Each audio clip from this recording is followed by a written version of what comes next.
Conexión Bíblica para Conquistadores 2025. Lucas capítulo 1. Puesto que ya muchos han tratado de poner en orden la historia de las cosas que entre nosotros han sido ciertísimas, tal como nos las enseñaron los que desde el principio las vieron con sus ojos y fueron ministros de la palabra, me ha parecido también a mí, después de haber investigado con diligencia todas las cosas desde su origen, escribírtelas por orden, excelentísimo Teófilo, para que conozcas bien la verdad de las cosas en las cuales has sido instruido. Anuncio del nacimiento de Juan. Hubo en los días de Herodes, rey de Judea, un sacerdote llamado Zacarías, de la clase de Abías.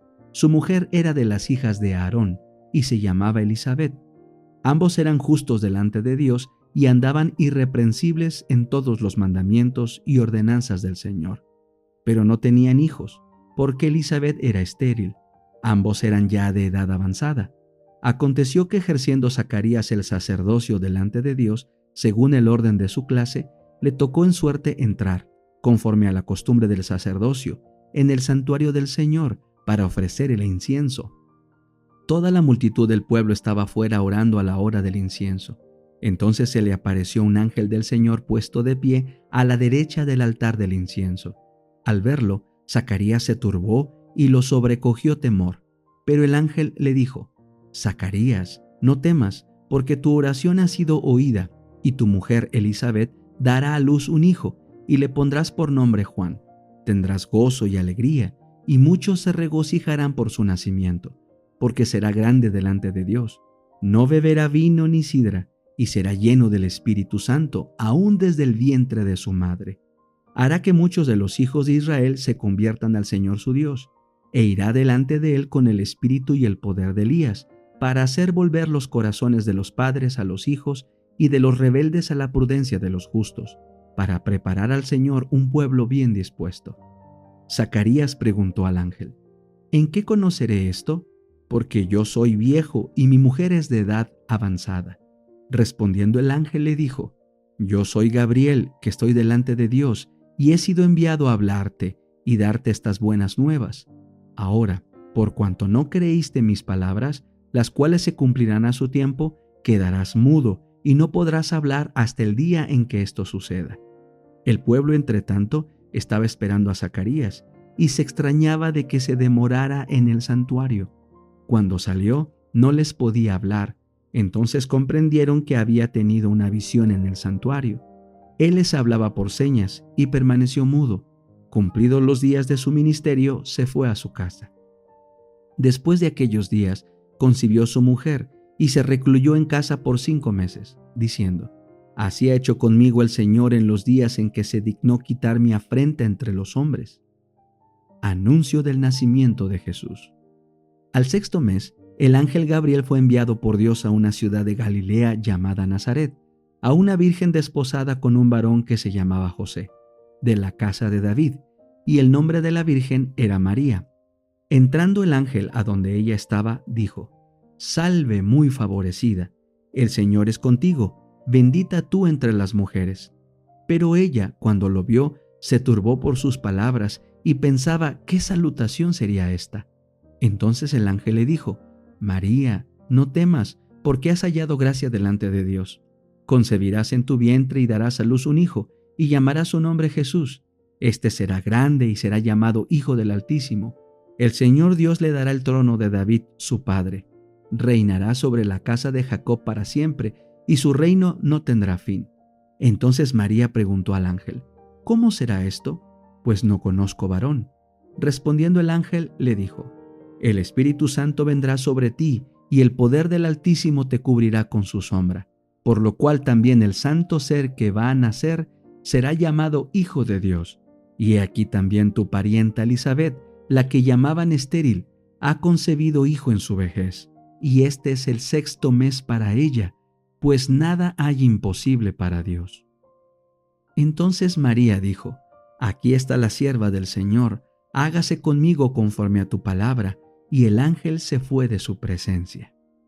María visita a Elisabet.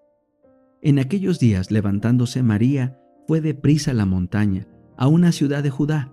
entró en casa de Zacarías y saludó a Elisabet.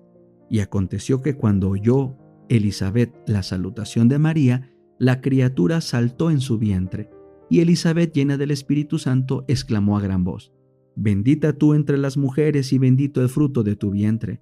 ¿Por qué se me concede esto a mí, que la madre de mi Señor venga a mí? Porque tan pronto como llegó la voz de tu salutación a mis oídos, la criatura saltó de alegría en mi vientre. Bienaventurada la que creyó, porque se cumplirá lo que le fue dicho de parte del Señor. Entonces María dijo: Engrandece mi alma al Señor, y mi espíritu se regocija en Dios mi Salvador, porque ha mirado la bajeza de su sierva. Pues desde ahora me dirán bienaventurada todas las generaciones, porque me ha hecho grandes cosas el Poderoso. Santo es su nombre, y su misericordia, y de generación en generación a los que le temen.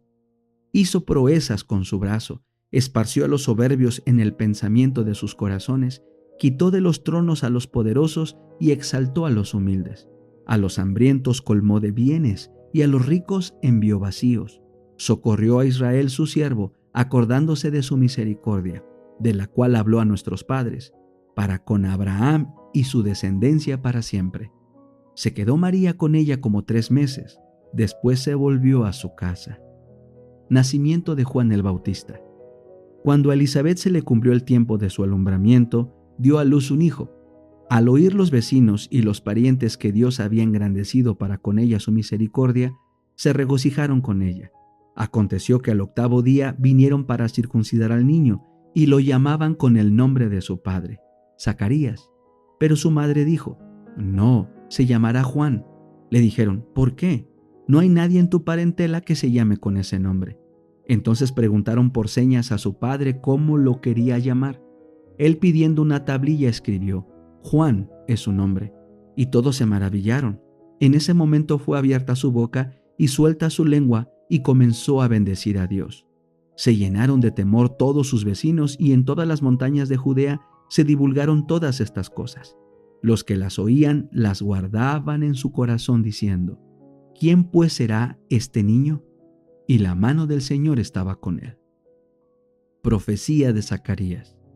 Zacarías, su padre, fue lleno del Espíritu Santo y profetizó diciendo: Bendito el Señor Dios de Israel, que ha visitado y redimido a su pueblo, y nos levantó un poderoso Salvador en la casa de David su siervo, como habló por boca de sus santos profetas que fueron desde el principio, salvación de nuestros enemigos y de la mano de todos los que nos odiaron, para hacer misericordia con nuestros padres y acordarse de su pacto, del juramento que hizo Abraham nuestro padre, que nos había de conceder, que, librados de nuestros enemigos, sin temor los serviríamos en santidad y en justicia delante de él todos nuestros días.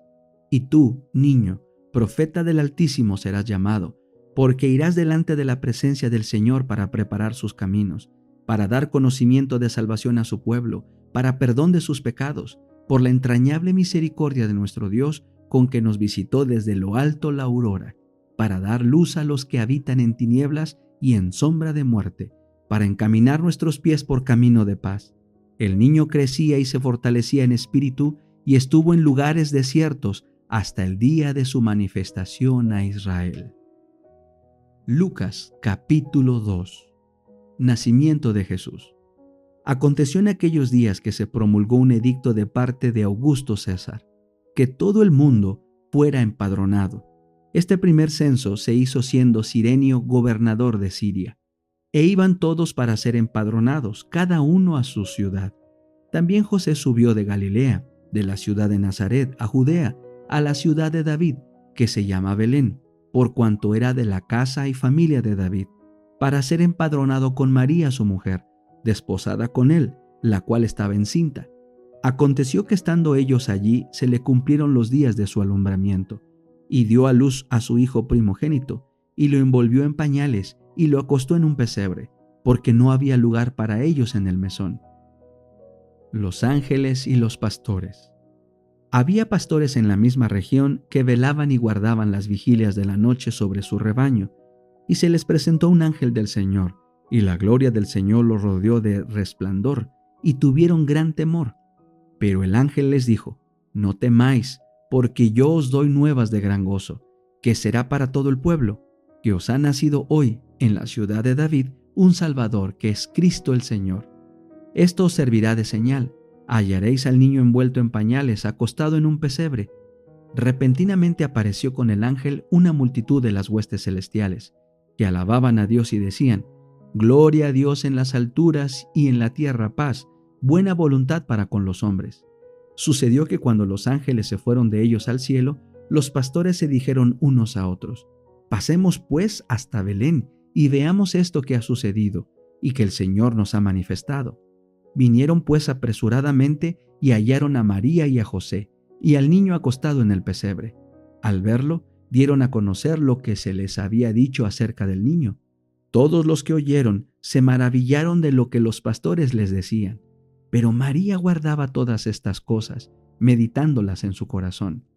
Los pastores se volvieron glorificando y alabando a Dios por todas las cosas que habían oído y visto, como se les había dicho. Presentación de Jesús en el templo. Cumplidos los 8 días para circuncidar al niño, le pusieron por nombre Jesús, el cual le había sido puesto por el ángel antes que fuera concebido. Cuando se cumplieron los días de la purificación de ellos conforme a la ley de Moisés, lo trajeron a Jerusalén para presentarlo al Señor. Como está escrito en la ley del Señor, todo varón que abra la matriz será llamado santo al Señor.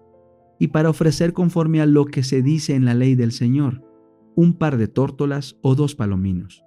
Había en Jerusalén un hombre llamado Simeón. Este hombre justo y piadoso esperaba la consolación de Israel, y el Espíritu Santo estaba sobre él.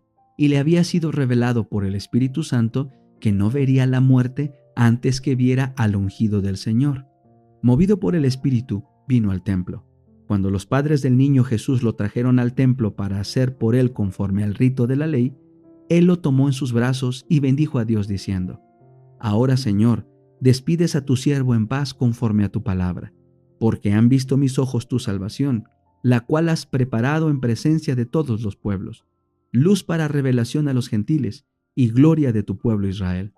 José y su madre estaban maravillados de todo lo que se decía de él. Los bendijo Simeón y dijo a su madre María: Este está puesto para caída y para levantamiento de muchos en Israel, y para señal que será contradicha, y una espada traspasará tu misma alma, para que sean revelados los pensamientos de muchos corazones. Estaba también allí Ana, profetisa, hija de Fanuel, de la tribu de Aser, de edad muy avanzada. Había vivido con su marido 7 años desde su virginidad, y era viuda hacía 84 años, y no se apartaba del templo, sirviendo de noche y de día con ayunos y oraciones. Esta, presentándose en la misma hora, daba gracias a Dios y hablaba del niño a todos los que esperaban la redención en Jerusalén. El regreso a Nazaret. Después de haber cumplido con todo lo prescrito en la ley del Señor, volvieron a Galilea, a su ciudad de Nazaret. El niño crecía y se fortalecía, se llenaba de sabiduría y la gracia de Dios era sobre él. El niño Jesús en el templo. Iban sus padres todos los años a Jerusalén en la fiesta de la Pascua. Cuando tuvo 12 años, subieron a Jerusalén conforme a la costumbre de la fiesta. Al regresar ellos, acabada la fiesta, se quedó el niño Jesús en Jerusalén, sin que lo supiera José y su madre. Pensando que estaba entre la compañía, anduvieron durante un día y lo buscaban entre los parientes y los conocidos. Pero como no lo hallaron, volvieron a Jerusalén buscándolo. Aconteció que 3 días después lo hallaron en el templo, sentado en medio de los doctores de la ley, oyéndolos y preguntándoles. Y todos los que lo oían se maravillaban de su inteligencia y de sus respuestas. Cuando lo vieron, se sorprendieron. Su madre le dijo: Hijo, ¿por qué nos has hecho esto? Tu padre y yo te hemos buscado con angustia.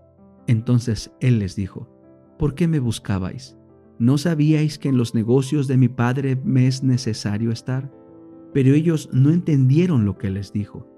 Descendió con ellos y volvió a Nazaret, y les estaba sujeto.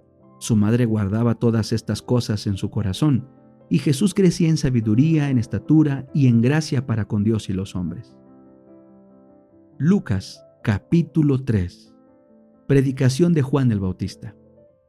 En el año 15 del imperio de Tiberio César, siendo Poncio Pilato gobernador de Judea, Herodes tetrarca de Galilea, su hermano Felipe tetrarca de Iturea y de la provincia de Traconite, y Lisanias tetrarca de Abilinia, y siendo sumos sacerdotes Anás y Caifás, vino palabra de Dios a Juan, hijo de Zacarías, en el desierto, y él fue por toda la región contigua al Jordán, predicando el bautismo del arrepentimiento para perdón de pecados, como está escrito en el libro de las palabras del profeta Isaías, que dice: Voz del que clama en el desierto, preparad el camino del Señor, enderezad sus sendas.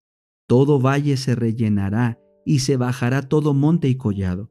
Los caminos torcidos serán enderezados y los caminos ásperos allanados, y verá toda carne la salvación de Dios. Y decía a las multitudes que salían para ser bautizadas por él: Generación de víboras, ¿quién os enseñó a huir de la ira venidera? Haced pues frutos dignos de arrepentimiento, y no comencéis a decir dentro de vosotros mismos: tenemos a Abraham por padre, porque os digo que Dios puede levantar hijos a Abraham aún de estas piedras. Además, el hacha ya está puesta a la raíz de los árboles. Por tanto, todo árbol que no da buen fruto se corta y se echa en el fuego. La gente le preguntaba diciendo: ¿entonces qué haremos? Respondiendo les decía: el que tiene 2 túnicas, dé al que no tiene, y el que tiene que comer, haga lo mismo. Vinieron también unos publicanos para ser bautizados y le dijeron: Maestro, ¿qué haremos? Él les dijo: no exijáis más de lo que os está ordenado. También le preguntaron unos soldados diciendo: ¿y nosotros qué haremos? Les dijo: no hagáis extorsión a nadie, ni calumniéis, y contentaos con vuestro salario. Como el pueblo estaba a la expectativa, preguntándose todos en sus corazones si acaso Juan sería el Cristo, respondió Juan diciendo a todos: yo a la verdad os bautizo en agua, pero viene uno más poderoso que yo, de quien no soy digno de desatar la correa de su calzado. Él os bautizará en Espíritu Santo y fuego. Su aventador está en su mano para limpiar su era. Recogerá el trigo en su granero y quemará la paja en fuego que nunca se apagará. Con estas y otras muchas exhortaciones anunciaba las buenas nuevas al pueblo. Entonces Herodes el tetrarca era reprendido por Juan a causa de Herodías, mujer de Felipe su hermano, y por todas las maldades que Herodes había hecho. Sobre todas ellas añadió además esta: encerró a Juan en la cárcel. El bautismo de Jesús. Aconteció que cuando todo el pueblo se bautizaba, también Jesús fue bautizado, y mientras oraba, el cielo se abrió, y descendió el Espíritu Santo sobre él en forma corporal, como paloma, y vino una voz del cielo que decía: Tú eres mi Hijo amado, en ti tengo complacencia. Genealogía de Jesús. Jesús, al comenzar su ministerio, era como de 30 años, hijo, según se creía, de José, hijo de Elí, hijo de Matat, hijo de Leví, hijo de Melqui, hijo de Jana, hijo de José, hijo de Matatías, hijo de Amós, hijo de Nahum, hijo de Esli, hijo de Nagai, hijo de Maat, hijo de Matatías, hijo de Semei, hijo de José, hijo de Judá, hijo de Joana, hijo de Resa, hijo de Zorobabel, hijo de Salatiel, hijo de Neri, hijo de Melqui, hijo de Adi, hijo de Cosam, hijo de Elmodam, hijo de hijo de Josué, hijo de Eliezer, hijo de Jorim, hijo de Matat, hijo de Leví, hijo de Simeón, hijo de Judá, hijo de José, hijo de Jonán, hijo de Eliakim, hijo de Melea, hijo de Mainán, hijo de Matata, hijo de Natán, hijo de David, hijo de Isaí, hijo de Obed, hijo de Booz, hijo de Salmón, hijo de Naasón, hijo de Aminadab, hijo de Aram, hijo de Esrom, hijo de Fares, hijo de Judá, hijo de Jacob, hijo de Isaac, hijo de Abraham, hijo de Taré, hijo de Nacor, hijo de Serug, hijo de Ragau, hijo de Peleg, hijo de Eber, hijo de Sala, hijo de Cainán, hijo de Arfaxad, hijo de Sem, hijo de Noé, hijo de Lamec, hijo de Matusalem, hijo de Enoc, hijo de Jared, hijo de Maalaleel, hijo de Cainán, hijo de Enos, hijo de Set, hijo de Adán, hijo de Dios. Lucas capítulo 4. Tentación de Jesús. Jesús, lleno del Espíritu Santo, volvió del Jordán y fue llevado por el Espíritu al desierto por 40 días y era tentado por el diablo. No comió nada en aquellos días, pasados los cuales tuvo hambre. Entonces el diablo le dijo: Si eres hijo de Dios, di a esta piedra que se convierta en pan. Jesús respondiendo le dijo: Escrito está, no solo de pan vivirá el hombre, sino de toda palabra de Dios. Luego lo llevó el diablo a un alto monte, y le mostró en un momento todos los reinos de la tierra. Le dijo al diablo: A ti te daré todo el poder de estos reinos y la gloria de ellos, porque a mí me ha sido entregada y a quien quiero la doy. Si tú, postrado, me adoras, todos serán tuyos.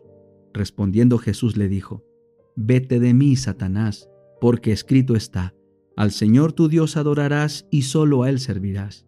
Entonces lo llevó a Jerusalén, lo puso sobre el pináculo del templo y le dijo: Si eres hijo de Dios, tírate de aquí abajo, pues escrito está: A sus ángeles mandará cerca de ti que te guarden, y en tus manos te sostendrán, para que no tropieces con tu pie en piedra. Respondiendo Jesús le dijo: Dicho está, no tentarás al Señor tu Dios. Cuando acabó toda tentación, el diablo se apartó de él por un tiempo.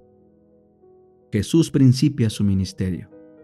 Jesús volvió en el poder del Espíritu a Galilea, y se difundió su fama por toda la tierra de alrededor. Enseñaba en las sinagogas de ellos y era glorificado por todos. Jesús en Nazaret. Vino a Nazaret, donde se había criado, y el sábado entró en la sinagoga conforme a su costumbre y se levantó a leer. Se le dio el libro del profeta Isaías, y habiendo abierto el libro, halló el lugar donde está escrito: El Espíritu del Señor está sobre mí, por cuanto me ha ungido para dar buenas nuevas a los pobres, me ha enviado a sanar a los quebrantados de corazón, a pregonar libertad a los cautivos y vista a los ciegos, a poner en libertad a los oprimidos y a predicar del año agradable del Señor. Enrollando el libro, lo dio al ministro y se sentó. Los ojos de todos en la sinagoga estaban fijos en él. Entonces comenzó a decirles: Hoy se ha cumplido esta escritura delante de vosotros. Todos daban buen testimonio de él y estaban maravillados de las palabras de gracia que salían de su boca. Decían: ¿No es este el hijo de José? Él les dijo: Sin duda me diréis este refrán: Médico, cúrate a ti mismo. De tantas cosas que hemos oído que se han hecho en Capernaum, haz también aquí en tu tierra. Y añadió: De cierto os digo que ningún profeta es bien recibido en su propia tierra. Y en verdad os digo que muchas viudas había en Israel en los días de Elías, cuando el cielo fue cerrado por 3 años y 6 meses, y hubo una gran hambre en toda la tierra. Pero a ninguna de ellas fue enviado Elías, sino a una mujer viuda en Sarepta de Sidón. Y muchos leprosos había en Israel en tiempo del profeta Eliseo, pero ninguno de ellos fue limpiado, sino Naamán el sirio. Al oír estas cosas, todos en la sinagoga se llenaron de ira. Levantándose lo echaron fuera de la ciudad y lo llevaron hasta la cumbre del monte, sobre el cual estaba edificada la ciudad de ellos, para despeñarlo. Pero él pasó por en medio de ellos y se fue. Un hombre que tenía un espíritu impuro. Descendió Jesús a Capernaum, ciudad de Galilea, y los sábados les enseñaba, y se admiraban de su doctrina, porque su palabra tenía autoridad. Estaba en la sinagoga un hombre que tenía un espíritu de demonio impuro, el cual exclamó a gran voz diciendo: Déjanos, ¿qué tienes con nosotros, Jesús Nazareno? ¿Has venido para destruirnos? Yo sé quién eres, el Santo de Dios. Jesús lo reprendió diciendo: Cállate y sal de él. Entonces el demonio, derribándolo en medio de ellos, salió de él sin hacerle daño alguno. Todos estaban maravillados y se decían unos a otros: ¿Qué palabra es esta que con autoridad y poder manda a los espíritus impuros y salen? Y su fama se difundía por todos los lugares de la región. Jesús sana a la suegra de Pedro. Entonces Jesús se levantó, salió de la sinagoga y entró en casa de Simón. La suegra de Simón tenía una gran fiebre, y le rogaron por ella, e inclinándose hacia ella, reprendió a la fiebre, y la fiebre la dejó, y levantándose ella al instante le servía. Jesús sana a muchos enfermos. Al ponerse el sol, todos los que tenían enfermos de diversas enfermedades los traían a él, y él poniendo las manos sobre cada uno de ellos los sanaba. También salían demonios de muchos dando voces y diciendo: «Tú eres el Hijo de Dios». Pero él los reprendía y no los dejaba hablar, porque sabían que él era el Cristo. Jesús recorre Galilea predicando. Cuando ya era de día, salió y se fue a un lugar desierto. La gente lo buscaba y llegando a donde estaba, lo detenían para que no se fuera de ellos. Pero él les dijo: «Es necesario que también a otras ciudades anuncie el evangelio del reino de Dios, porque para esto he sido enviado». Y predicaba en las sinagogas de Galilea. El deseado de todas las gentes. Capítulo 4. Os ha nacido un Salvador. Este capítulo está basado en Lucas 2, 1 al 20. El Rey de Gloria se rebajó a revestirse de humanidad. Tosco y repelente fue el ambiente que le rodeó en la tierra. Su gloria se veló para que la majestad de su persona no fuese objeto de atracción. Rehuyó toda ostentación externa. Las riquezas, la honra mundanal y la grandeza humana no pueden salvar a una sola alma de la muerte. Jesús se propuso que ningún halago de índole terrenal atrajera a los hombres a su lado. Únicamente la belleza de la verdad celestial debía atraer a quienes le siguiesen. El carácter del Mesías había sido predicho desde mucho antes en la profecía, y él deseaba que los hombres le aceptasen por el testimonio de la palabra divina. Los ángeles se habían maravillado del glorioso plan de redención. Con atención miraban cómo el pueblo de Dios iba a recibir a su Hijo. Revestido con el manto de la humanidad, vieron los ángeles a la tierra del pueblo elegido. Las otras naciones creían en fábulas y adoraban falsos dioses. Pero los ángeles fueron a la tierra, donde la gloria de Dios se había revelado y había resplandecido la luz de la profecía. Vinieron sin ser vistos a Jerusalén. Se acercaron a los que debían exponer los sagrados oráculos, a los ministros de la casa de Dios. Ya había sido anunciada al sacerdote Zacarías la proximidad de la venida de Cristo, mientras servía ante el altar. Ya había nacido el precursor y su misión estaba corroborada por milagros y profecías. Habían cundido las nuevas de su nacimiento y del maravilloso significado de su misión. Y sin embargo, Jerusalén no se preparaba para dar la bienvenida a su Redentor. Los mensajeros celestiales contemplaban con asombro la indiferencia de aquel pueblo a quien Dios llamara a comunicar al mundo la luz de la verdad sagrada. La nación judía había sido conservada como testigo de que Cristo había de nacer en la simiente de Abraham y del linaje de David, y sin embargo no sabía que su venida se acercaba. En el templo, el sacrificio matutino y el vespertino señalaban diariamente al Cordero de Dios. Sin embargo, ni aún allí se habían hecho los preparativos para recibirle. Los sacerdotes y maestros de la nación no sabían que estaba por acontecer el mayor suceso de los siglos. Repetían sus rezos sin sentido y ejecutaban los ritos del culto para ser vistos de los hombres, pero en su lucha para obtener riquezas y honra mundanal no estaban preparados para la revelación del Mesías. Y la misma indiferencia reinaba en toda la tierra de Israel. Los corazones egoístas y amantes del mundo no se conmovían por el gozo que embargaba todo el cielo. Solo unos pocos anhelaban ver al invisible. A los tales fue enviada la embajada celestial. Hubo ángeles que acompañaron a José y a María en su viaje de Nazaret a la ciudad de David.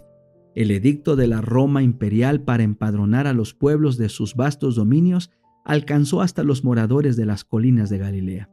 Como antaño, Ciro fue llamado al trono del imperio universal para que libertase a los cautivos de Jehová. Así también Augusto César hubo de cumplir el propósito de Dios para traer a la madre de Jesús a Belén. Ella era del linaje de David, y el hijo de David debía nacer en la ciudad de David. De Belén había dicho el profeta: saldrá el que será el Señor de Israel, cuya procedencia es desde el principio, desde los días de la eternidad. Pero José y María no fueron reconocidos ni honrados en la ciudad de su linaje real. Cansados y sin hogar, siguieron en toda su longitud la estrecha calle, desde la puerta de la ciudad hasta el extremo oriental, buscando en vano un lugar donde pasar la noche. No había sitio para ellos en la atestada posada. Por fin hallaron refugio en un tosco edificio que daba albergue a las bestias, y allí nació el Redentor del mundo. Sin que lo supieran los hombres, las nuevas llenaron el cielo de regocijo. Los seres santos del mundo de luz se sintieron atraídos hacia la tierra por un interés más profundo y tierno. El mundo entero quedó más resplandeciente por la presencia del Redentor. Sobre los collados de Belén se reunieron innumerables ángeles a la espera de una señal para declarar las gratas nuevas al mundo. Si los dirigentes de Israel hubieran sido fieles, podrían haber compartido el gozo de anunciar el nacimiento de Jesús. Pero hubo que pasarlos por alto. Dios declaró: derramaré agua sobre el sequedal y ríos sobre la tierra árida. Resplandeció en las tinieblas luz a los rectos. Para los que busquen la luz y la acepten con alegría, brillarán los esplendentes rayos del trono de Dios. En los campos donde el joven David apacentara sus rebaños, había todavía pastores que velaban. Durante las silenciosas horas de la noche, hablaban del Salvador prometido y oraban por la venida del Rey al trono de David. Y aquí el ángel del Señor vino sobre ellos, y la claridad de Dios los cercó de resplandor, y tuvieron gran temor. Mas el ángel les dijo: no temáis, porque aquí os doy nuevas de gran gozo, que será para todo el pueblo, que os ha nacido hoy en la ciudad de David un Salvador, que es Cristo el Señor. Al oír estas palabras, las mentes de los atentos pastores se llenaron de visiones gloriosas. El libertador había nacido en Israel. Con su llegada se asociaban el poder, la exaltación, el triunfo. Pero el ángel debía prepararlos para reconocer a su Salvador en la pobreza y humillación. Esto os será por señal, les dijo: hallaréis al niño envuelto en pañales, echado en un pesebre. El mensajero celestial había calmado sus temores. Les había dicho cómo hallar a Jesús.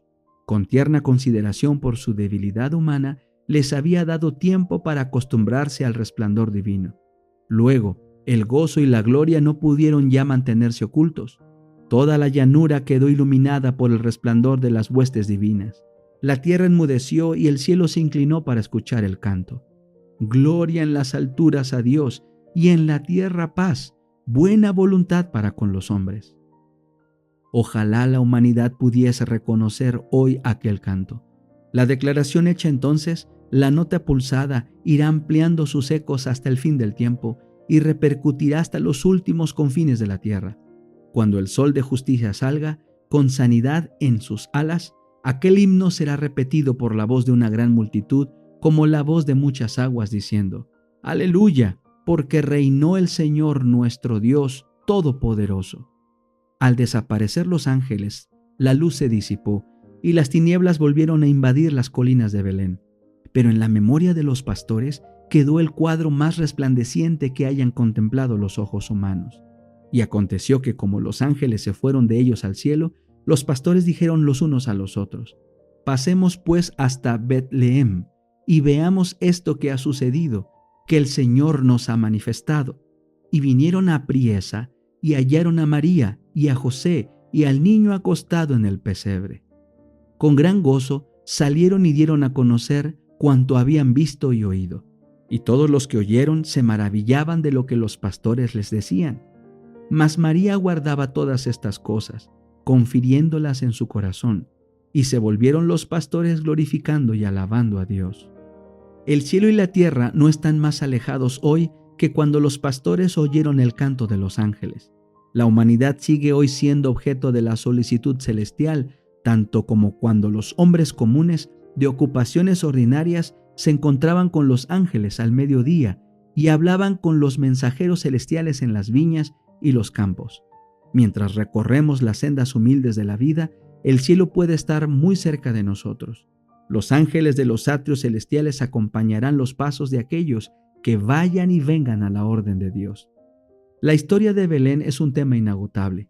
En ella se oculta la profundidad de las riquezas de la sabiduría y de la ciencia de Dios. Nos asombra el sacrificio realizado por el Salvador al trocar el trono del cielo por el pesebre, y la compañía de los ángeles que le adoraban por la de las bestias del establo. La presunción y el orgullo humanos quedan reprendidos en su presencia. Sin embargo, aquello no fue sino el comienzo de su maravillosa condescendencia. Habría sido una humillación casi infinita para el Hijo de Dios revestirse de la naturaleza humana, aun cuando Adán poseía la inocencia del Edén. Pero Jesús aceptó la humanidad cuando la especie se hallaba debilitada por 4000 años de pecado. Como cualquier hijo de Adán, aceptó los efectos de la gran ley de la herencia, y la historia de sus antepasados terrenales demuestra cuáles eran aquellos efectos. Mas Él vino con una herencia tal para compartir nuestras penas y tentaciones y darnos el ejemplo de una vida sin pecado. En el cielo, Satanás había odiado a Cristo por la posición que ocupara en las cortes de Dios. Le odió aún más cuando se vio destronado. Odiaba a aquel que se había comprometido a redimir una raza de pecadores. Sin embargo, a ese mundo donde Satanás pretendía dominar, permitió Dios que bajase su Hijo, como niño impotente, sujeto a la debilidad humana. Le dejó arrostrar los peligros de la vida en común con toda alma humana, pelear la batalla como la debe pelear cada hijo de la familia humana, aún a riesgo de sufrir la derrota y la pérdida eterna. El corazón del Padre humano se conmueve por su Hijo. Mientras mira el semblante de su hijito, tiembla al pensar en los peligros de la vida. Anhela escudarlo del poder de Satanás, evitarle las tentaciones y los conflictos. Mas Dios entregó a su Hijo unigénito para que hiciese frente a un conflicto más acerbo y a un riesgo más espantoso, a fin de que la senda de la vida fuese asegurada para nuestros pequeñuelos. En esto consiste el amor. Maravillaos, oh cielos, asómbrate, oh tierra. El deseado de todas las gentes. Capítulo 7. La niñez de Cristo. Este capítulo está basado en Lucas 2, 39 y 40. Jesús pasó su niñez y juventud en una aldea de montaña. No había en la tierra lugar que no habría resultado honrado por su presencia. Habría sido un privilegio para los palacios reales recibirle como huésped. Pero él pasó por alto las mansiones de los ricos, las cortes reales y los renombrados atrios del saber, para vivir en el oscuro y despreciado pueblo de Nazaret.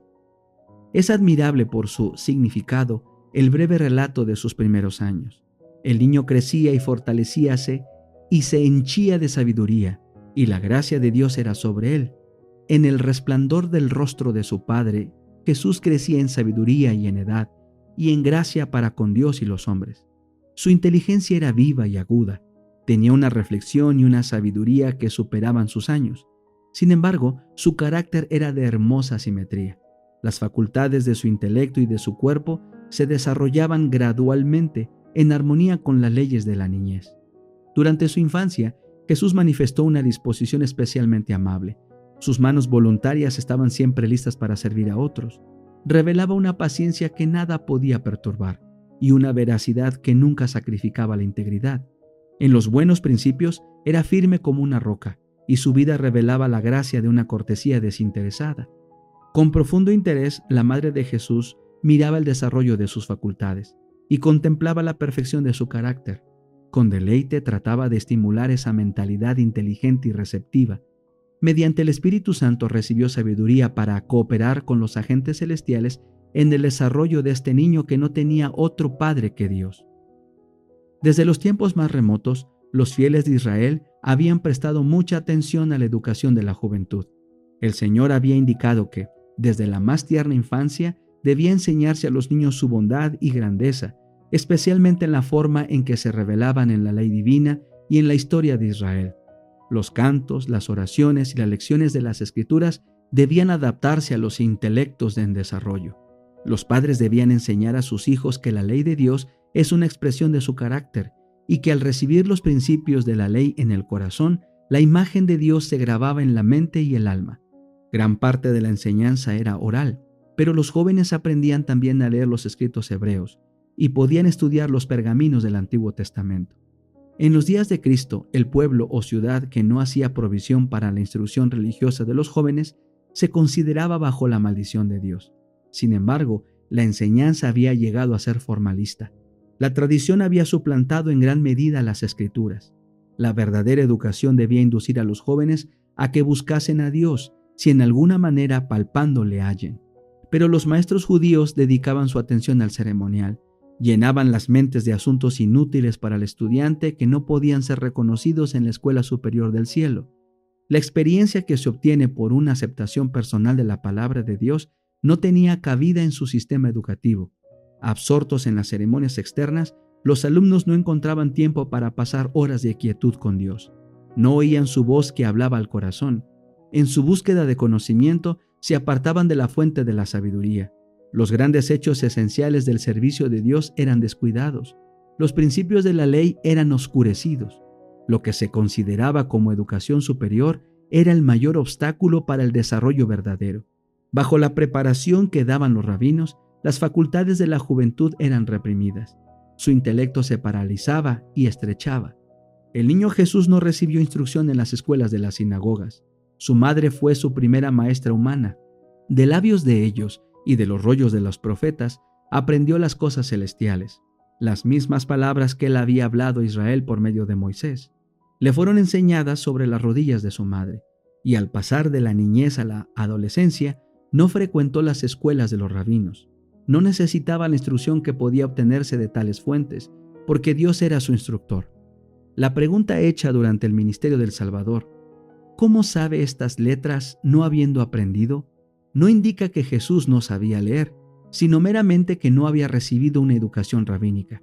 Puesto que él adquirió saber como nosotros podemos adquirirlo, su conocimiento íntimo de las Escrituras nos demuestra cuán diligentemente dedicó sus primeros años al estudio de la palabra de Dios. Delante de él se extendía la gran biblioteca de las obras de Dios. El que había hecho todas las cosas, estudió las lecciones que su propia mano había escrito en la tierra, el mar y el cielo. Apartado de los caminos profanados del mundo, adquiría conocimiento científico de la naturaleza. Estudiaba la vida de las plantas, los animales y los hombres. Desde sus más tiernos años fue dominado por un propósito. Vivió para beneficiar a otros. Para ello, hallaba recursos en la naturaleza. Al estudiar la vida de las plantas y de los animales, concebía nuevas ideas de los medios y modos de realizarlo. Continuamente trataba de sacar de las cosas que veía ilustraciones con las cuales presentar los vivos oráculos de Dios. Las parábolas mediante las cuales, durante su ministerio, le gustaba enseñar sus lecciones de verdad, demuestran cuán abierto estaba su espíritu a la influencia de la naturaleza y cómo había obtenido enseñanzas espirituales de las cosas que le rodeaban en la vida diaria. Así se revelaba a Jesús el significado de la palabra y las obras de Dios, mientras trataba de comprender la razón de las cosas que veía. Le acompañaban los seres celestiales y se gozaba cultivando santos pensamientos y comuniones. Desde el primer destello de la inteligencia, estuvo constantemente creciendo en gracia espiritual y en conocimiento de la verdad. Todo niño puede aprender como Jesús. Mientras tratemos de familiarizarnos con nuestro Padre Celestial mediante su palabra, los ángeles se nos acercarán, nuestro intelecto se fortalecerá, nuestro carácter se elevará y refinará. Llegaremos a ser semejantes a nuestro Salvador, y mientras contemplemos la hermosura y grandiosidad de la naturaleza, nuestros afectos se elevarán a Dios. Mientras el espíritu se prosterna, asombrado, el alma se vigoriza poniéndose en contacto con el Ser Infinito mediante sus obras. La comunión con Dios por medio de la oración desarrolla las facultades mentales y morales, y las espirituales se fortalecen mientras cultivamos pensamientos relativos a las cosas espirituales. La vida de Jesús estuvo en armonía con Dios. Mientras era niño, pensaba y hablaba como niño, pero ningún vestigio de pecado mancilló la imagen de Dios en él. Sin embargo, no estuvo exento de tentación. Los habitantes de Nazaret eran proverbiales por su maldad. La pregunta que hizo Natanael, ¿de Nazaret puede haber algo bueno?, demuestra la poca estima en que se los tenía generalmente. Jesús fue colocado donde su carácter iba a ser probado. Le era necesario estar constantemente en guardia a fin de conservar su pureza. Estuvo sujeto a todos los conflictos que nosotros tenemos que arrostrar, a fin de sernos un ejemplo en la niñez, la adolescencia y la edad adulta. Satanás fue incansable en sus esfuerzos por vencer al niño de Nazaret. Desde sus primeros años, Jesús fue guardado por los ángeles celestiales. Sin embargo, su vida fue una larga lucha contra las potestades de las tinieblas. El que hubiese en la tierra una vida libre de la contaminación del mal era algo que ofendía y dejaba perplejo al príncipe de las tinieblas. No dejó sin probar medio alguno de entrampar a Jesús. Ningún hijo de la humanidad tendrá que llevar una vida santa en medio de tan fiero conflicto con la tentación como nuestro Salvador. Los padres de Jesús eran pobres y dependían de su trabajo diario para su sostén. Él conoció la pobreza, la abnegación y las privaciones. Esto fue para él una salvaguardia. En su vida laboriosa no había momentos ociosos que invitasen a la tentación. No había horas vacías que preparasen el camino para las compañías corruptas. En cuanto le era posible, cerraba la puerta al tentador. Ni la ganancia ni el placer, ni los aplausos ni la censura podían introducirle a consentir en un acto pecaminoso. Era sabio para discernir el mal y fuerte para resistirlo. Cristo fue el único ser que vivió sin pecar en esta tierra. Sin embargo, durante casi 30 años moró entre los perversos habitantes de Nazaret. Este hecho es una reprensión para los que creen que dependen del lugar, la fortuna o la prosperidad para vivir una vida sin mácula. La tentación, la pobreza, la adversidad son la disciplina que se necesita para desarrollar pureza y firmeza. Jesús vivió en un hogar de artesanos y con fidelidad y alegría desempeñó su parte en llevar las cargas de la familia.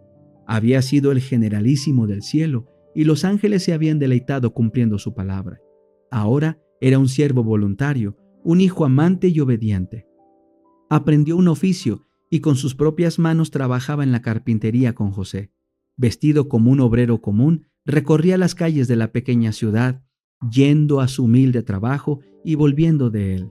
No empleaba su poder divino para disminuir sus cargas ni aliviar su trabajo. Mientras Jesús trabajaba en su niñez y juventud, su mente y cuerpo se desarrollaban. No empleaba temerariamente sus facultades físicas, sino de una manera que las conservase en buena salud, a fin de ejecutar el mejor trabajo en todo ramo. No quería ser deficiente ni aún en el manejo de las herramientas. Fue perfecto como obrero, como lo fue en carácter. Por su ejemplo nos enseñó que es nuestro deber ser laboriosos y que nuestro trabajo debe cumplirse con exactitud y esmero, y que una labor tal es honorable. El ejercicio que enseña a las manos a ser útiles y prepara a los jóvenes para llevar su parte de las cargas de la vida, da fuerza física y desarrolla toda facultad. Todos deben hallar algo que hacer benéfico para sí y para otros. Dios nos asignó el trabajo como una bendición y solo el obrero diligente halla la verdadera gloria y el gozo de la vida. La aprobación de Dios descansa con amante seguridad sobre los niños y jóvenes que alegremente asumen su parte en los deberes de la familia y comparten las cargas de sus padres. Los tales al salir del hogar serán miembros útiles de la sociedad. Durante toda su vida terrenal, Jesús trabajó con fervor y constancia. Esperaba mucho resultado, por lo tanto intentaba grandes cosas. Después que hubo entrado en su ministerio, dijo: «Conviéneme obrar las obras del que me envió, entre tanto que el día dura, la noche viene cuando nadie puede obrar». Jesús no rehuyó los cuidados y la responsabilidad como los rehuyen muchos que profesan seguirle. Y debido a que tratan de eludir esta disciplina, muchos son débiles y faltos de eficiencia. Tal vez posean rasgos preciosos y amables, pero son cobardes y casi inútiles cuando se han de arrostrar dificultades y superar obstáculos. El carácter positivo y enérgico, sólido y fuerte que manifestó Cristo debe desarrollarse en nosotros. Mediante la misma disciplina que Él soportó, y a nosotros se nos ofrece la gracia que recibió Él. Mientras vivió entre los hombres, nuestro Salvador compartió la suerte de los pobres, conoció por experiencia sus cuidados y penurias, y podía consolar y estimular a todos los humildes trabajadores. Los que tienen un verdadero concepto de la enseñanza de su vida no creerán nunca que deba hacerse distinción entre las clases, que los ricos han de ser honrados más que los pobres dignos. Jesús trabajaba con alegría y tacto. Se necesita mucha paciencia y espiritualidad para introducir la religión de la Biblia en la vida familiar y en el taller, para soportar la tensión de los negocios mundanales y, sin embargo, continuar deseando sinceramente la gloria de Dios. En esto Cristo fue un ayudador. Nunca estuvo tan embargado por los cuidados de este mundo que no tuviese tiempo o pensamientos para las cosas celestiales. A menudo expresaba su alegría cantando salmos e himnos celestiales. A menudo los moradores de Nazaret oían su voz que se elevaba en alabanza y agradecimiento a Dios. Mantenía comunión con el cielo mediante el canto, y cuando sus compañeros se quejaban por el cansancio, eran alegrados por la dulce melodía que brotaba de sus labios. Sus alabanzas parecían ahuyentar a los malos ángeles, y como incienso llenaban el lugar de fragancia. La mente de los que le oían se alejaba del destierro, que aquí sufrían para elevarse a la patria celestial. Jesús era la fuente de la misericordia sanadora para el mundo, y durante todos aquellos años de reclusión en Nazaret, su vida se derramó en raudales de simpatía y ternura. Los ancianos, los tristes y los apesadumbrados por el pecado, los niños que jugaban con gozo inocente, los pequeños seres de los vergeles, las pacientes bestias de carga, todos eran más felices a causa de su presencia. Aquel cuya palabra sostenía los mundos podía agacharse a aliviar a un pájaro herido. No había nada tan insignificante que no mereciese su atención o sus servicios. Así, mientras crecía en sabiduría y estatura, Jesús crecía en gracia para con Dios y los hombres. Se granjeaba la simpatía de todos los corazones, mostrándose capaz de simpatizar con todos. La atmósfera de esperanza y de valor que le rodeaba hacía de él una bendición en todo hogar, y a menudo en la sinagoga, los sábados, se le pedía que leyese la lección de los profetas, y el corazón de los oyentes se conmovía al ver irradiar una nueva luz de las palabras familiares del texto sagrado. Sin embargo, Jesús rehuía la ostentación. Durante todos los años de su estada en Nazaret, no manifestó su poder milagroso, no buscó ninguna posición elevada ni asumió títulos. Su vida tranquila y sencilla, y aún el silencio de las Escrituras acerca de sus primeros años, nos enseñan una lección importante. Cuanto más tranquila y sencilla sea la vida del niño, cuanto más libre de excitación artificial y más en armonía con la naturaleza, más favorable será para el vigor físico y mental y para la fuerza espiritual. Jesús es nuestro ejemplo. Son muchos los que se espacian con interés en el periodo de su ministerio público, mientras pasan por alto la enseñanza de sus primeros años. Pero es en su vida familiar donde es el modelo para todos los niños y jóvenes. El Salvador condescendió en ser pobre, a fin de enseñarnos cuán íntimamente podemos andar con Dios nosotros, los de suerte humilde. Vivió para agradar, honrar y glorificar a su Padre en las cosas comunes de la vida. Empezó su obra consagrando el humilde oficio del artesano que trabaja para ganarse el pan cotidiano. Estaba haciendo el servicio de Dios tanto cuando trabajaba en el banco del carpintero como cuando hacía milagros para la muchedumbre. Y todo joven que siga fiel y obedientemente el ejemplo de Cristo en su humilde hogar puede aferrarse a estas palabras que el Padre dijo de él por el Espíritu Santo. He aquí mi siervo, yo lo sostendré, mi escogido, en quien mi alma toma contentamiento.